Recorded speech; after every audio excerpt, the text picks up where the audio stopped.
हरियाणा विधानसभा के मानसून सत्र के आखिरी दिन की कार्यवाही शुरू हो गई है। प्रश्न काल में मुलाना से कांग्रेस विधायक पूजा ने अंबाला में जलभराव का मुद्दा उठाया। उन्होंने कहा कि नदियों की सफाई न होने के कारण हर साल ये समस्या आती है। बारिश का पानी घरों और खेतों में जा रहा है। इसका जवाब देते हुए सिंचाई मंत्री श्रुति चौधरी ने बताया कि ऐसे हालात हरियाणा में पहली बार हुए हैं। सरकार इस पर काम कर रही है। मारकंडा नदी में पानी इस बार जल्दी आ गया, इस कारण काम रोकना पड़ा। सरकार ने जो काम शुरू किए हैं वो पहली बार प्रदेश में किए जा रहे हैं। आज दो ध्यानाकर्षक प्रस्ताव रखे जाएंगे। पहला प्रस्ताव इनेलो विधायक आदित्य देवीलाल और अर्जुन चौटाला की ओर से लगाया गया है। इस प्रस्ताव में कलेक्टर रेट में वृद्धि के संबंध में चर्चा की जाएगी। दूसरा प्रस्ताव कांग्रेस के विधायक इंदुराज नरवाल ने लगाया है। इस प्रस्ताव में हरियाणा के पदक विजेता खिलाड़ियों के साथ भेदभाव के संबंध में चर्चा की जाएगी। संभावना है कि विधायी कार्य कम होने के कारण सत्र की कार्यवाही सिंगल सीटिंग में ही पूरी कर ली जाएगी। कल तीसरे दिन कांग्रेस के स्थगन प्रस्ताव पर लॉ एंड ऑर्डर को लेकर चर्चा हुई थी। सीएम ने कांग्रेस सरकार के दौरान 2005 से लेकर 2014 में हुए बड़े अपराधों को सदन में रखा, जिसको लेकर पूर्व सीएम भूपेंद्र सिंह हुड्डा काफी नाराज दिखे और उन्होंने सदन में चर्चा का बहिष्कार कर दिया। हालांकि सीएम सैनी ने इस पर पलटवार करते हुए कहा कि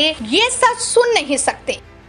हरियाणा विधानसभा के मानसून सत्र के आखिरी दिन की कार्यवाही शुरू हो गई है। प्रश्न काल में मुलाना से कांग्रेस विधायक पूजा ने अंबाला में जलभराव का मुद्दा उठाया। उन्होंने कहा कि नदियों की सफाई न होने के कारण हर साल ये समस्या आती है। बारिश का पानी घरों और खेतों में जा रहा है। इसका जवाब देते हुए सिंचाई मंत्री श्रुति चौधरी ने बताया कि ऐसे हालात हरियाणा में पहली बार हुए हैं। सरकार इस पर काम कर रही है। मारकंडा नदी में पानी इस बार जल्दी आ गया, इस कारण काम रोकना पड़ा। सरकार ने जो काम शुरू किए हैं वो पहली बार प्रदेश में किए जा रहे हैं। आज दो ध्यानाकर्षक प्रस्ताव रखे जाएंगे। पहला प्रस्ताव इनेलो विधायक आदित्य देवीलाल और अर्जुन चौटाला की ओर से लगाया गया है। इस प्रस्ताव में कलेक्टर रेट में वृद्धि के संबंध में चर्चा की जाएगी। दूसरा प्रस्ताव कांग्रेस के विधायक इंदुराज नरवाल ने लगाया है। इस प्रस्ताव में हरियाणा के पदक विजेता खिलाड़ियों के साथ भेदभाव के संबंध में चर्चा की जाएगी। संभावना है कि विधायी कार्य कम होने के कारण सत्र की कार्यवाही सिंगल सीटिंग में ही पूरी कर ली जाएगी। कल तीसरे दिन कांग्रेस के स्थगन प्रस्ताव पर लॉ एंड ऑर्डर को लेकर चर्चा हुई थी। सीएम ने कांग्रेस सरकार के दौरान 2005 से लेकर 2014 में हुए बड़े अपराधों को सदन में रखा, जिसको लेकर पूर्व सीएम भूपेंद्र सिंह हुड्डा काफी नाराज दिखे और उन्होंने सदन में चर्चा का बहिष्कार कर दिया। हालांकि सीएम सैनी ने इस पर पलटवार करते हुए कहा कि ये सच सुन नहीं सकते।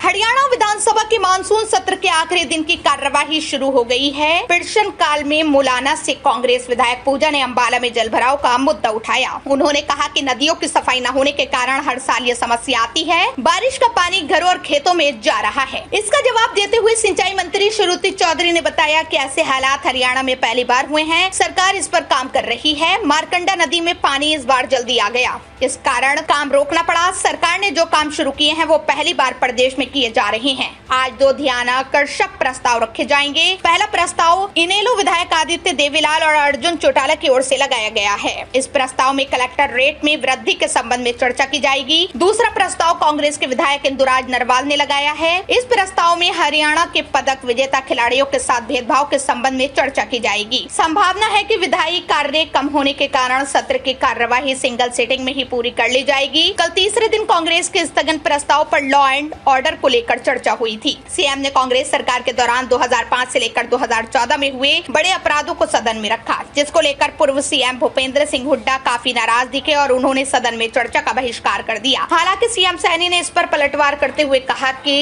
ये सच सुन नहीं सकते।